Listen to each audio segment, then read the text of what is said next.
నిఖిల్ అంటాడు అతనికి హెల్ప్ చేసిన వాడిని నామినేట్ చేశాడు. అవును అంటే ఇది మటుకు వాస్తవమైన పాయింటే.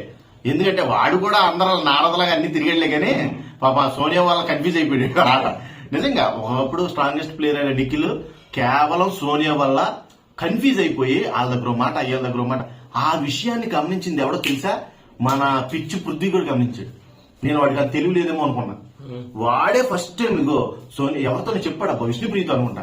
వాడు అక్కడ మాట ఇక్కడ మాట అక్కడ నారదల్లాగా మొదలెట్టేశాడు నిఖిల్ గాడు. కష్టం ఇలా అయితే సరిగా అవడా అన్నాడు. నిజంగా ఐ అప్రిషియేట్ దట్. రాత్రి కూడా నాగార్జున గారు అదే మాట అన్నాడు. నారదలాగా అన్ని చోట్లకి వెళ్ళి అన్ని మాటలు మాట్లాడితే ఎలా నారదా అన్నాడు. ఫీజ్ అవుట్ అయిపోయాడు తెలుసా రాత్రి. వాడు ఎక్స్పెక్ట్ చేయలా ఈ స్టాంప్ పడద్దని, రెడ్ స్టాంప్ పడద్దని ముఖం మీద. అది ఎంతసేపు కింగే నాకు నన్ను నెత్తి మీద కింగ్లు పెడతాను అనుకున్నాడు. ఎవడో పెట్టలేదు. ఆ కింగ్లన్నీ తీసుకెళ్లి నబీల్కి ఎత్తుంటే మాడిపోయిన మసాలా దోశలాగా అయిపోయింది సోమపాపుడు సోనియా ముఖం. చూడలేకపోయాం కసేపు తెలుసా. ఈవిడికి అవకాశం వచ్చినప్పుడు వెళ్ళి పృథ్వీ గడి పెట్టేసింది.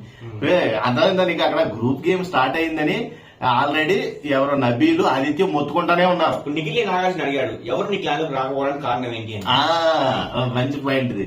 అడిగాడు నిన్న, ఏంటి నువ్వు అక్కడ గేమ్ పేరేంటి అని అడిగాడు. Survival of fittest. Survival of fittest అనే గేమ్ లో ఫిట్ గా ఉన్నావు నువ్వు ఎలా పక్కన పెడతావు అని అడిగాడు. సౌండ్ లేదు, ఫీజ్ అవుట్ అయిపోయాడు. సార్ నేను మిస్అండర్స్టాండింగ్ చేసుకున్నాను సార్, మిస్ మ్యాచ్ అయింది సార్. ఎక్కడ అంటే ఆ మిస్ ఎవరు కారణం అని అడిగాడు. నీకు మిస్అండర్స్టాండింగ్ చేసుకోవడానికి ఆ మిస్ ఎవరు కారణం అన్నాడు. సోనియా మొఖం చూడాలయ్యా, తాటికాయ మొఖం అనిపోతుంది. అంతే కదా, మిస్ ఎవరున్నారు అక్కడ.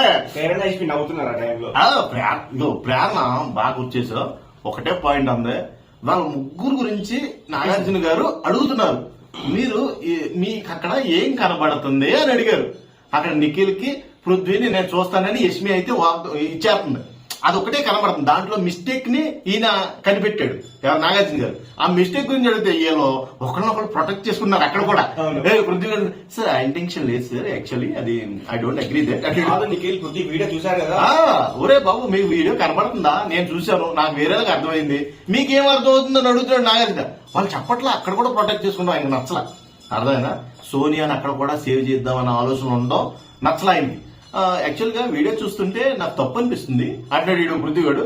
బట్ యాక్చువల్ రీజన్ అది కాదు అంటాడు నిఖిల్ గారు. అన్నాడు యాక్చువల్ గా ఆ ఇంటెన్షన్ లేదన్నాడు. ఒరే మీదన్నా మీకు అర్థమవుతుందా?